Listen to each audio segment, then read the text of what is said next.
Good. So, hi. All good. Hi, everyone. So, welcome to the live. I'm happy to do the live with Jessica. We're gonna introduce ourselves a bit and answer all your questions, all your nice questions you had about sun protection, kid protection, and so on. So, thank you so much for having those questions. We prepared it a bit. First, quickly to introduce myself, so I'm Claire Dot, I'm the founder of Pioupiou Cosmetics.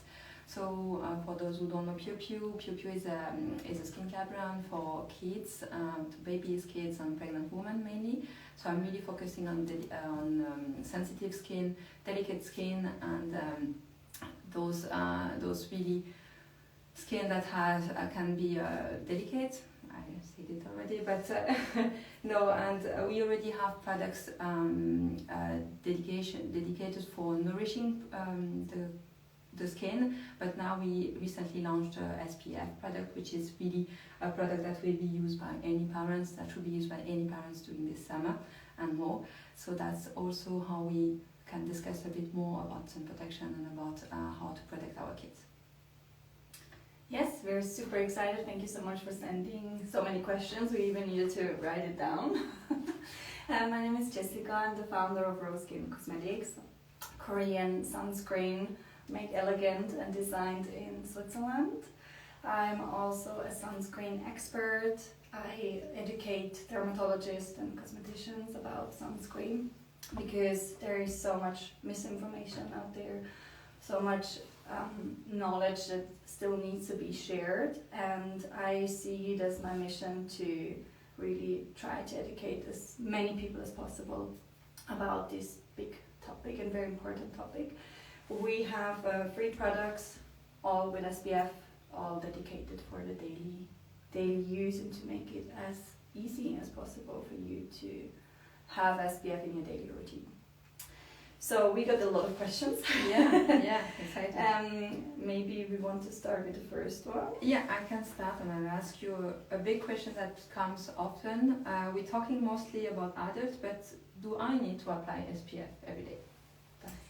When it comes to adults, so I will always try to answer the parts for the adults, and Claire will do the more skin, kids related part.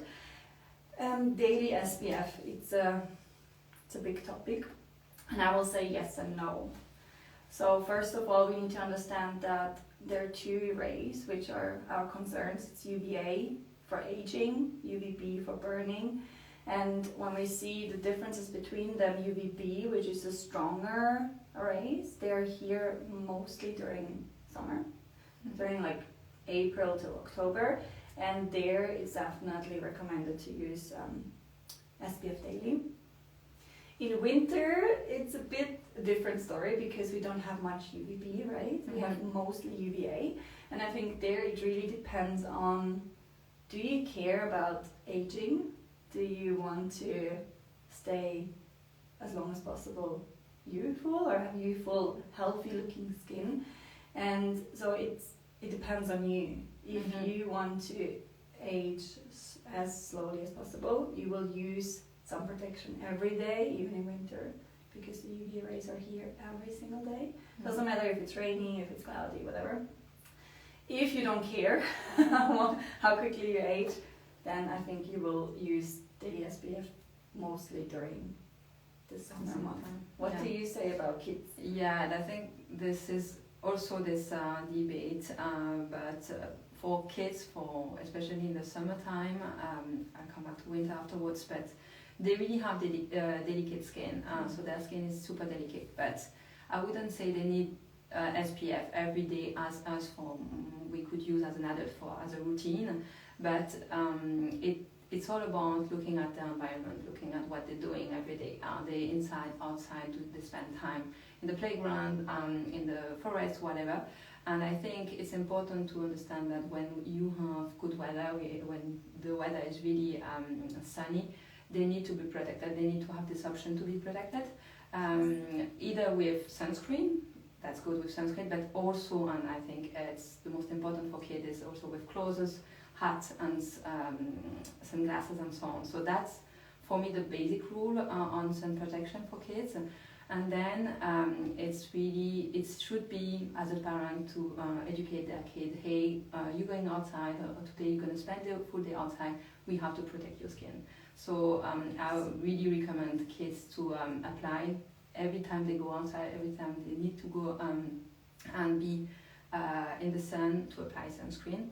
And a tricky thing about sunscreen with kids also is that they are moving a lot, and also they can touch themselves, they can have sand, whatever it is on their skin.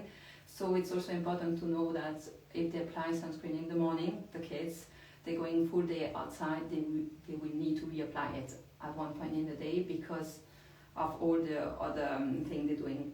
So for kids, it's really a matter of being aware that it's dangerous and being aware of what they're going to do every day outside. I think you already touched point on something very important, which is what we don't often think about. And when I see we're both moms, we're both have kids, when I go to the swimming pool, I see so many kids without hats, without long sleeves, and this is the main protection they need. Yeah. And then the sunscreen obviously is for the parts as well that you can't protect with clothes, which is sometimes very shocking in Switzerland, to be honest. Yeah, and when I see also kids going for a walk in the sun with no hat, and this is, I know it's not easy to have a kid wearing the hat, wearing the sunglasses or whatever, but still it's something we need to educate them also to have the habits to use this. And it's the same with brushing the teeth. They also don't want to brush the teeth. They still need to do it, right? They always question it. Yes. Good. And in terms of the adult routine, what would you recommend? Because some women would apply makeup, have a routine of skincare, daily cream. How do you play with the sunscreen in your daily routine? Yeah. So sunscreen is always the last part. That's the basic and main rule we have. So you apply, you clean your face, you apply a serum, your day cream, whatever, and then as the last step is the sun protection. When it comes to makeup, and I think that's the tricky part for the reapplying, especially if you already have a full set makeup on and you decide, okay, now I go to the sun, I go out, how do you then put sunscreen on? And I think that's the tricky part. That's also why I did the Rosekin products, to make that easier. So the newer formulation, some innovation, especially from Korea, they already add the sun protection into products you anyway use daily. So first of all, you don't ask yourself this question because it's already in it, whatever you use. And then you don't need to think about, oh, do I have now sunscreen on or not? You're anyway sure every day you use it. When you have makeup on, I will recommend you to either use a spray as sunscreen. With this, it's just tricky to really have a nice protection everywhere equally, so be careful with that. Or you can use makeup with sun protection in it as the second layer of sunscreen, or to reapply it. Yes. Yes. Do I need to use SPF in winter? For kids, we didn't answer it for kids. You answered for others, but for kids, same. Look at what you're doing in winter. If you're in the mountain, of course, yes. It's just a matter of being aware what you're gonna do today, how much you're gonna be outside facing the sun. If you spend the day in the forest and it's raining, no. But if you go up in the mountain, especially here in Switzerland, and we have usually really nice days up there, and they really need to be protected. Especially, we never think about it because we have the helmet, we have everything, the big things for cold, but the skin, the face needs to be protected definitely with sun. So for me, this is the main thing. Thinking about winter. The rest of the day, the rest of the winter day should be okay in general. I also got the question about using SPF every day inside, and I think we can go always into extremes, and at the end it's about, especially for adults, I don't think kids need SPF indoors, right? No. But when it comes to adults, about SPF daily, also indoors, is more your face will primarily be exposed to UVA through windows and also blue light from phones and so on. So if you care about aging, if you want to have youthful looking nice skin, you will use it daily on the face. For the full body, I think it goes into extremes. I just see some trends now on social media that you need to have full body sunscreen on.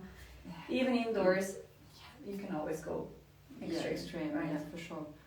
What about darker skin? Like, do you need to use... I think this is a bit what you touched about UVA, UVB. Most probably the darker skin won't burn as easily as the lighter skin, but they still receive the UV lights, and they still need protection. They have really delicate skin in terms of the thickness, the sensitivity, and the pigmentation is different, definitely. So we usually don't see as much as on a light skin. So for me, and especially with kids, they need as much protection as any other kids. I would use exactly the same recommendation if you have a light skin or if you have a dark skin, especially with kids. And I can touch a bit about, but we'll talk about it a bit later, about the protection SPF. And here we usually say when you have a dark skin, you use a lower SPF. For kids, my recommendation is really you need always a high SPF. The 50 is the minimum for a kid because their skin again is really sensitive. And even if you have a dark skin, even if the kid is dark skin, he needs the same protection level. So that's really my recommendation in terms of kids. Yeah, and I think when you touch point now on the SPF level, when I look at how much the percentage between SPF 30 and SPF 50 is not that big on the number, but when it comes to how much longer you can stay in the sun, it's insane. It is. Like when you have after 10 minutes you will burn. That's your self-protection time, right? So if you multiply this times 30 for SPF 30, it's around 5 hours. If you would do the same with SPF 50, you can stay 8.2 hours. So it's quite much longer. Because you use an SPF 50. So also for if you go in the sun as an adult, makes sense to use SPF 50 just as a standard. For a daily use, just in the face, I think SPF 30 is enough. I'm happy if you use anyway sun protection. So I'm happy if you just use it. If it's a SPF 30 or 50, whatever, but just use it. But from a daily use, SPF 30 would be enough for adults. If you're not going into the sun in the mountains, doing sports outside, swimming, like all this bit more exposure to things. Yeah, exactly. And related to that, some people don't really understand UVA, UVB. You touched a bit about aging and burning. Do we see this when we buy a product? How are we sure that it's protecting UVA, UVB and a high protection? Yeah, that's a really good question. That also, when I started, the whole sun protection journey was very confusing to me because there are different regulations. So it depends where the product comes from and where it's tested. We have different regulations. And for example, SPF, so what you see here, the SPF 50, or also here, the SPF 50, SPF only stands for UVB. SPF, or in German LSF, has nothing to do with UVA, which is for many very shocking, was also for me shocking. I always thought, okay, if you have SPF 50, it's good for everything. No, it's not. This is just a test method we do on UVB rays, right? It says nothing about UVA. You can have almost zero UVA in here and still use it as SPF 50.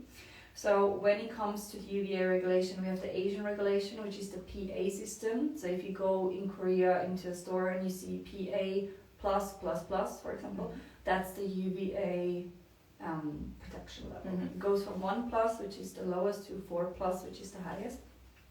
Then we have broad spectrum. Broad spectrum is from the US. Has nothing to do with Europe. We just use it here regularly as a term, right? Broad spectrum was introduced also not that long ago. It was, I think, in 2012, so also not that many years ago. And that means that it's tested for UVA as well, and it's for the regulation that the FDA does enough to put it on. Doesn't mean it's a 50. And we in Europe became as the last ones with the UVA circle. The UVA circle you're only allowed to put on the product if it's minimum 1/3 of the UVB. So let's say we have SPF 30, you need minimum and UVA level of 10 to be able to put it on the product, otherwise you're not allowed to. And what is important to know or interesting to know is that Europe has the strictest UVA regulation in the whole world. Sometimes if you use a product from Asia or from the US and you test it with the European regulations, it can be that it wouldn't be passed through, which is really interesting to know. So actually at my day cream, I needed to reformulate it 2 times because the UVA level was not high enough for Europe. Which is crazy. So always look for the UVA circle. Then you know it's a European tested product. Otherwise, you look for the PA level in Asia or broad spectrum in the US. And I want to touch an important thing you're saying, and this is in general, but especially for SPF, is usually when we go abroad, when we go on holiday, we tend to buy stuff here, there, and buy products without really looking at anything in it. But it's important to still be asking your question about like what does it protect, or is it because the products that are sold in Asia are not the same than the one in Europe. Indeed, we have really strict regulation here, but it's definitely not the case if you go to Bali for holiday. If you buy locally there, you need to understand a bit better. Don't really pick the first thing, and I would say especially for kids, because again here, when we talk about the regulation to have products on the market that are dedicated for kids and babies, in Europe it's really strict. We have really a lot of tests that say, okay, this is possible to have this, and to mention it's for babies, it's for sensitive skin, but the regulation is definitely not the same in other areas of the world. So just be cautious that the products are not the same wherever you go. Yes. For adults, I want to add to this. I'm happy if you use any sun protection. It's already better than not being protected at all. But yeah, as you said, then you can make better choices or different choices, and it comes to you what is important to you at the end. But for kids, it's a different story. I see on social media more and more that people are maybe scared of sunscreen and they want to do their own sun protection at home. What do you say about this? No, for me it's a no-go, and it should definitely be a no-go for everyone. And it touches also a bit the regulation. The regulations are here to help us as a consumer as well, and help brands to develop the right formulas, to develop something that is safe. No, don't trust what you see on social media that you need to drink this or apply this oil, or no, it's definitely not a good choice. It's not because one had this experience, which is probably bad, that it's something we need to trust. And of course, and I know that at the moment everyone is asking about sunscreen, they doubt about the efficiency, they doubt about what should they use, ingredients, blah blah. But still, I think going a bit into detail of what is sunscreen and checking a bit the ingredients, it's not too complicated. It's just like few checks you need to understand, but don't do it yourself. It's more harmful than anything else. And it's when I see about kids, because we are also even more warning about kids, and we want to do ourselves. We want to use the oil, one type of oil, just this, and add essential oil or whatever. No, we shouldn't do that. We should really trust the brands that are on the market, that have been regulated, that have been tested. The SPF is completely tested. We know it's 50, it's 50. There are some rules behind, so don't trust anything you see without questioning it. So that's my main thing. I'm really against all this do-it-yourself stuff, because it can be really dangerous for people who don't really know and understand cosmetic world. Yes, and especially about sun protection, because if you say, okay, you're mixing this together and it gives you an SPF, can be, okay, maybe this time it gives you that, but maybe next time you use a different mix, and then you don't have the dedicated. So it's just not proven, and you don't have this certainty that you have really the sun protection. So I also say it's a bit. And also in terms of stability, and it will link to a question I've seen here, is we know also that products that are on the market are stable and the formula is stable for several times. And if you do it yourself, you're not sure if it's like immediately maybe it works, but I mean 2 hours later you are not probably not sure about it. And it comes a bit with the thing that of course in all the cosmetics you have dates, expiry dates, not necessarily expiry date, but it's something you can see it definitely on the tube or on any packaging, that it says after 6 months or after 12 months you need you cannot use it again. It's not that strict. It's not strict because like the food you need to stop, but it's more that the efficiency will be a bit reduced, and this has been tested. All the stability, all the formula efficiency has been tested to be efficient X time. So that's also something you can easily look at when you have a product, and you can use it afterwards, but it's your decision to see if to decide if you want something that is probably not as efficient.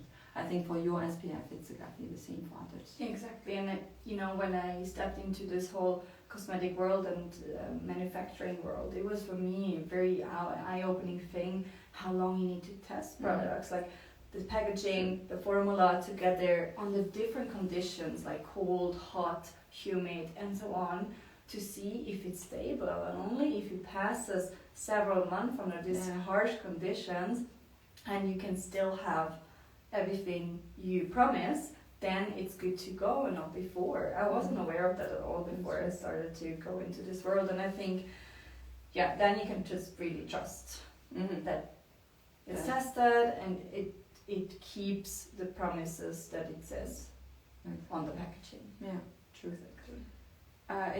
We come to another question that comes often, is about all the ingredients.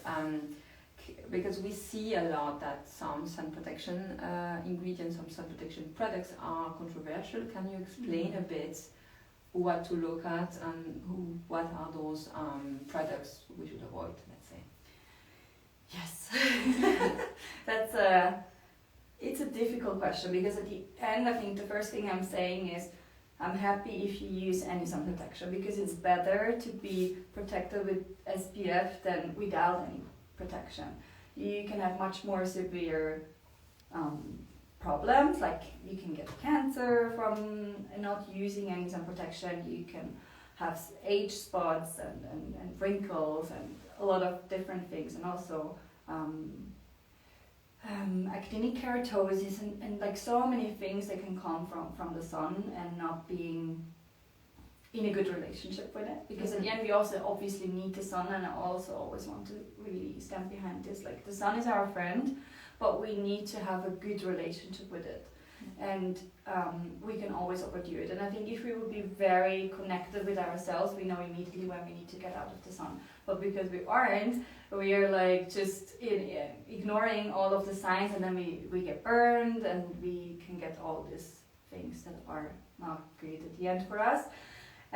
But you can always make better choices and a bit worse choices. And when I look at the regulations, or when I look at the ingredients, everything that comes on the European market is safe. Otherwise it wouldn't be on the market, right? But there just have been some studies that caught my attention that were done with pregnant women and nursing women, actually in Switzerland and in Spain. These two studies that I looked at primarily, and they could just show that some chemical old filters were a bit more a concern than others. And why is that? They just found the ingredients in the breast milk. And there it really comes to you what you think about this and how comfortable you are with knowing that fact that some ingredients can be found then inside of your body, like in the breast milk, which really means it got processed, right? if you're fine with this, then use whatever you want. If you are a bit concerned about this, then you have the choice to make, or you have the options to make better choices with ingredients that are really, really safe, in my opinion. So, yeah, there are a few old filters that I wouldn't use, that I don't recommend to use it on kids or on adults. I'm just like, stay away from it, because we have seen the studies. But if you really love the sunscreen and it's the only one you use, then please use it. So I think that's the answer I would give. How do you see that? Yeah, I think for kids it's also about, there are some ingredients you shouldn't use. But especially it links to a question we have also, can I use the products for adults on kids? For me, no, you cannot really use the same products as for a kid as for an adult, because the ingredients are not the same.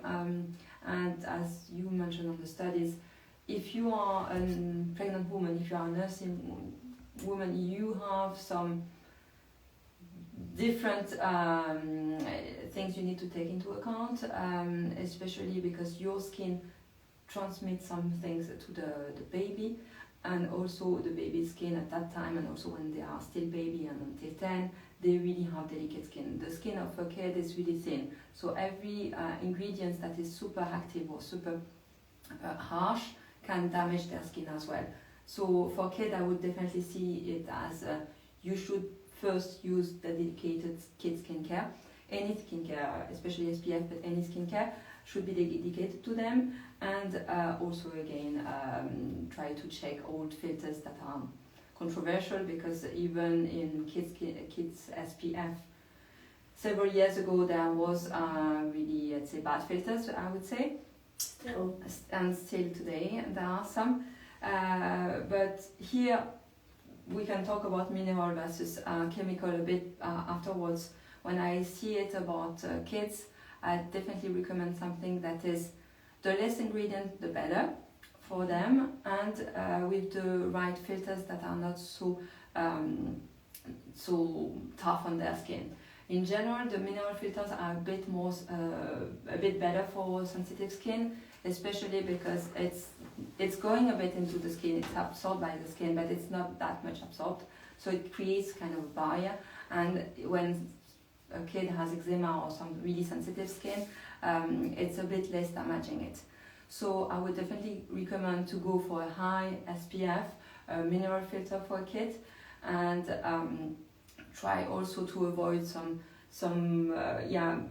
when, again, sorry for this, again, it's better to use a protection rather than nothing, but when you can use a specific kid product, you have to use it. This is it. I have developed like a sunscreen filter guide, so whoever would like to have that guide can send us a direct message or even comment, and we are happy to send this. That really shows which are some filters that have shown problems in studies, which filters are chemical and safe, in my opinion, and which ones are mineral ones. Exactly. And also what I think about, it wasn't just the studies, it was also when I look at who has allergic reactions to chemical filters, are always the old chemical filters. Yes, always. And I think this also comes into account for my judgment to say, I stay away from it. All my products are not allowed to use any of these old chemical filters, and also my kids stay away from it. So yeah, we're happy to share that guide. Exactly. And this comes to the question, can you use any sunscreen on the market? And I think with the guide it can help you, because it's so confusing. These ingredients, their names are insane. Like even we can't say them perfectly well every time. I tried with the guide to help navigate exactly through this difficult, because you're in the store, right, and you look for the ingredients, you don't understand anything, and then you just trust when it says it's for kids that it's for kids, right? But unfortunately this is not the case. But we're very happy to share this, and then you can navigate further. You already actually answered if I can apply my normal sunscreen on a kid's face, right? Do you want to add anything? No, I think it's important to know that try to have dedicated kid skincare. And the same with I'm pregnant, can I continue to use my normal skincare? This is also a bit tricky because not every woman knows it, and we're not sure when we are pregnant what to use, what not to use, what can be transmitted to the blood, what not. It is very confusing. It is super confusing, yeah, and there is no really white or black answer on this one. I think again, be cautious about this potential harmful ingredients. There are ingredients that are hormonally disruptive, so this you really need to be careful of. And I would say when you're pregnant, try to be minimalistic a bit. It's of course it's probably the time of your life. Your skin is either super glowy or really with a lot of issues. You can have both. It's no secret, I think. But try to be minimalistic. Try to use products that are safe for. Usually, if you use kids' products, they are safe also for pregnant women. But yeah, it's question a bit more your routine at this time of your life. But still, another point I want to add about pregnant women, they definitely need sun protection at that time, and it's one of the time of your life you need protection. With the right filter, with the right ingredients, but the pigmentation at that time is different also with the hormones, with everything happens in your body, so you're a bit more sensitive to all the lighting, all the UV, and there definitely you do use sunscreen, because you probably all know about all those masks and all the pigmentation issues pregnant women have. And I think it's important that they know, especially you're pregnant during summer, do use it every day. It's really important. Yeah, I think when it comes to pregnant women, I have 2 tips. One is don't use retinol anymore. Your retinol immediately needs to be away from your routine. Very, very important. If you do use retinol and you're not pregnant, SPF is also non-negotiable. You need to have it.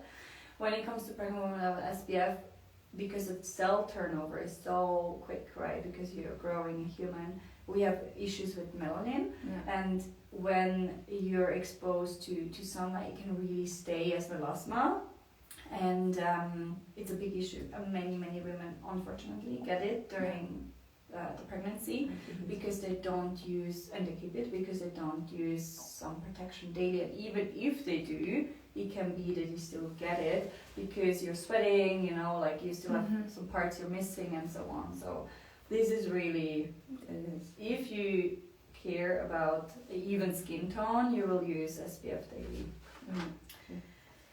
I have a question that we always hear, especially like with the coming summer. People are confused what to use, and they say, okay, I'm going to use the apps that are on the market. I'm going to scan my products and know immediately what's good, what's not. What's your view on this one? I'm not a fan of the apps. I think I'm a fan of the apps when it comes to food, because they were developed for food and not for cosmetics. That's the first point to know. And then what they do, when you look at the ingredients list of any products, of any cosmetics, you don't see the concentration. You don't see the dose. You only see what's in it and roughly the rank, right? Yeah.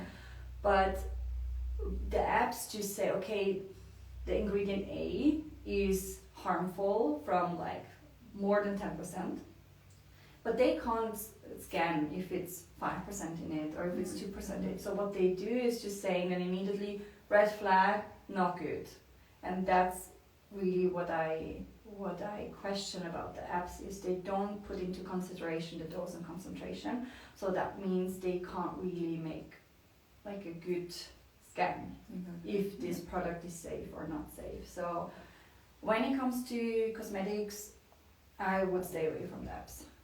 I know it would be a very comfortable, easy way to know, okay, this is good and this is not good, and we all would like to have that, but then we would need to disclose our whole formula in detail, and then everyone can just copy paste our formula.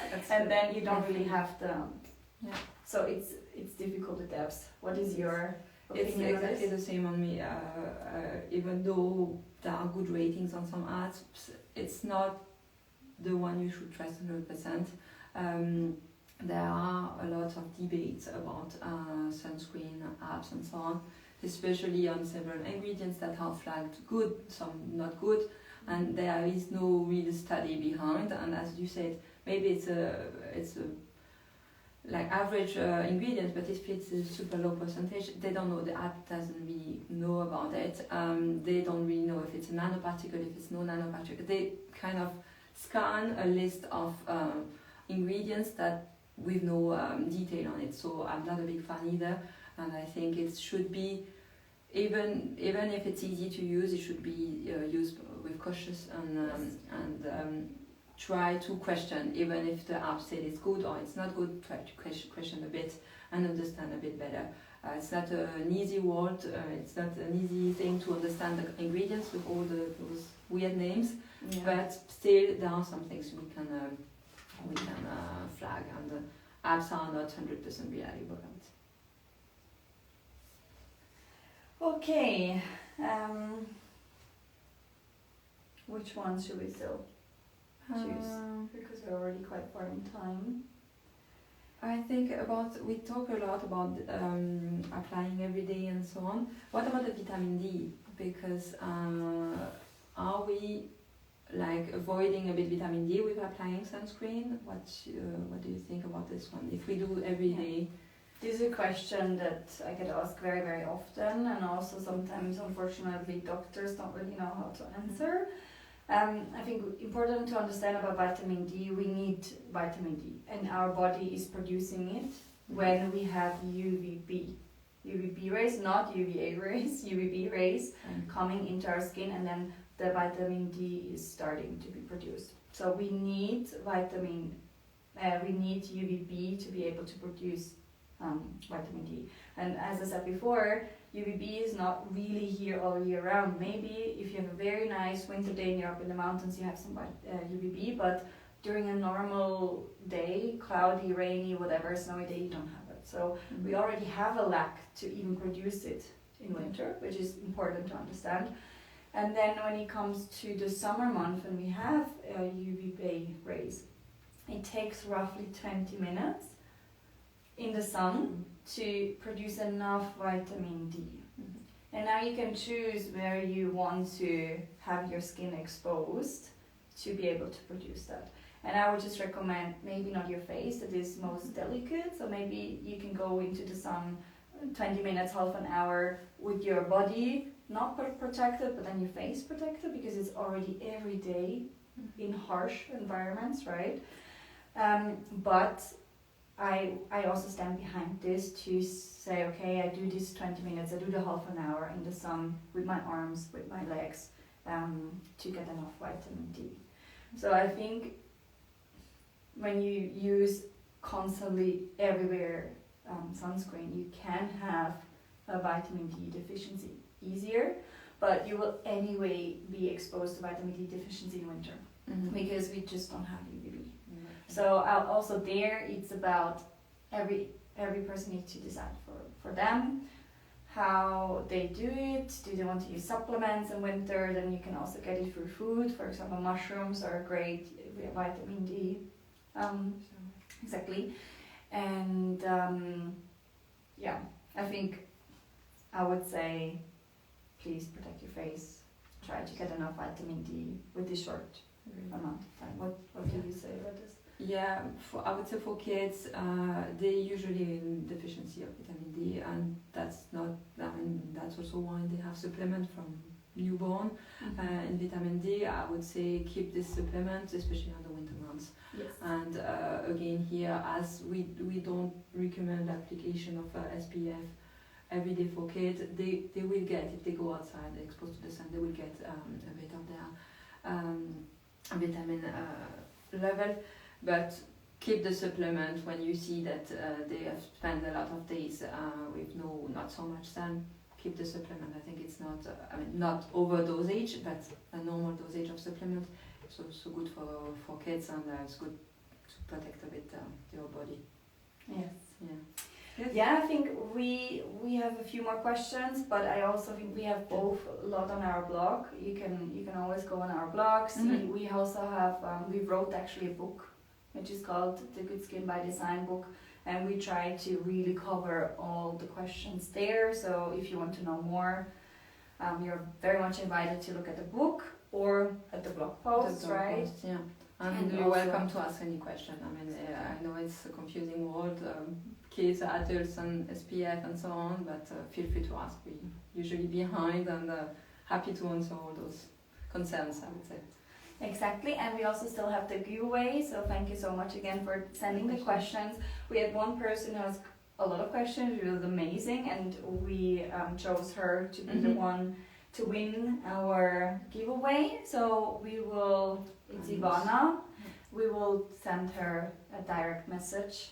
And yeah, thank you so much for participating. Thank you. Have a good day. Thank you, everyone.